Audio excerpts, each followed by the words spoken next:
अस्सलाम वालेकुम व्यूअर्स, मैं उम्मीद करता हूँ आप सब खैरियत से होंगे। आज का जो हमारा टॉपिक है वो है सेपरेशन एंग्जाइटी।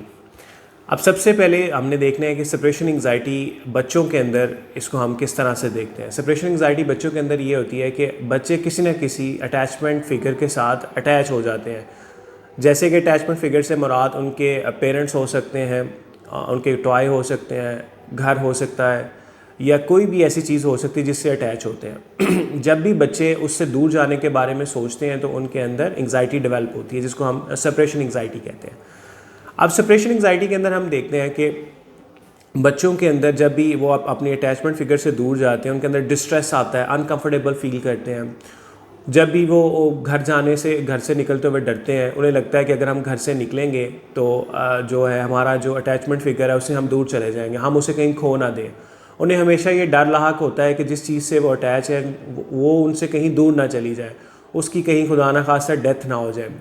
और वो स्कूल भी नहीं जाते, खेलने के लिए भी बाहर नहीं जाते, और उनके साथ ही क्या होता है, उनको फिज़िकल इश्यूज़ भी आते हैं।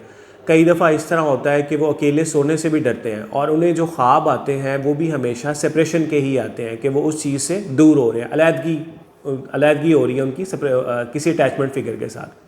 अब ये अलामत अगर बच्चों के अंदर आती रहे 4 हफ्ते तक, तो हम कहते हैं कि ये बच्चा सेपरेशन एंग्जाइटी से गुजरा है।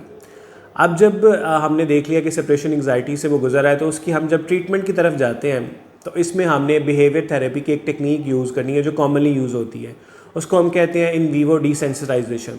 इन वीवो डिसेंसिटाइजेशन को हम इस तरह से देखते हैं कि हम बच्चे को क्या करते हैं, उसके अटैचमेंट फिगर से थोड़ी थोड़ी देर के लिए दूर करते चले जाते हैं ताकि उसके अंदर एंग्जाइटी डेवलप ना हो।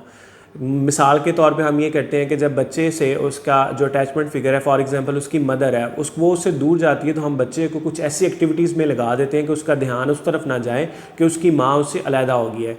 मिसाल के तौर पर हम उसे पेंटिंग करवाना शुरू कर देते हैं, हम उसके साथ खेलना शुरू कर देते हैं, हम उसका कोई फेवरेटेबल जो टॉय होता है, जो उसका पसंदीदा खिलौना होता है, वो उसको दे देते हैं।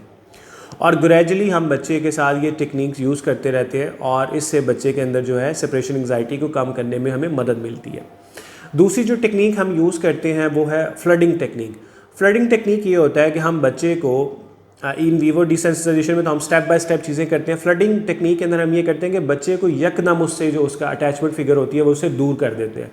बच्चा रो रहा है, अगर उसमें कोई सिम्टम्स आ रही हैं तो हम क्या करते हैं, उसको इग्नोर करते हैं। और ये जो टेक्निक है ये सबसे ज़्यादा इफेक्टिव है कि एक ही दफ़ा ग्रेजुअली बच्चों के अंदर ये चीज़ें हो सकती हैं, लेकिन ये ज़्यादा छोटे बच्चों के अंदर कारगर नहीं होती है। थोड़े से ज़रा 7 ईयर्स के बच्चों के अंदर ये चीज़ें बेहतर होती हैं। अब जो लास्ट में हम टेक्निक यूज़ करते हैं जो कि वो होती है टीचर की, जो पेरेंट्स की ट्रेनिंग है वो बड़ी ज़रूरी होती है। पेरेंट्स को इन सारी चीज़ों का पता होना चाहिए कि सेपरेशन एंग्जाइटी क्या है और हमारा बच्चा किस चीज़ से सफ़र कर रहा है।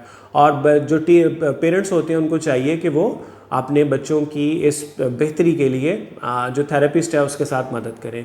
ये वीडियो थी जस्ट एक सेपरेशन एंग्जाइटी की इन्फॉर्मेशन के हवाले से। बाकी अगर आप कोई रहनुमाई चाहते हैं तो आप मुझसे इनबॉक्स में मैसेज करके रब्ता कर सकते हैं। हम मज़ीद बच्चों की ऑनलाइन सेशंस के लिए अवेलेबल हैं।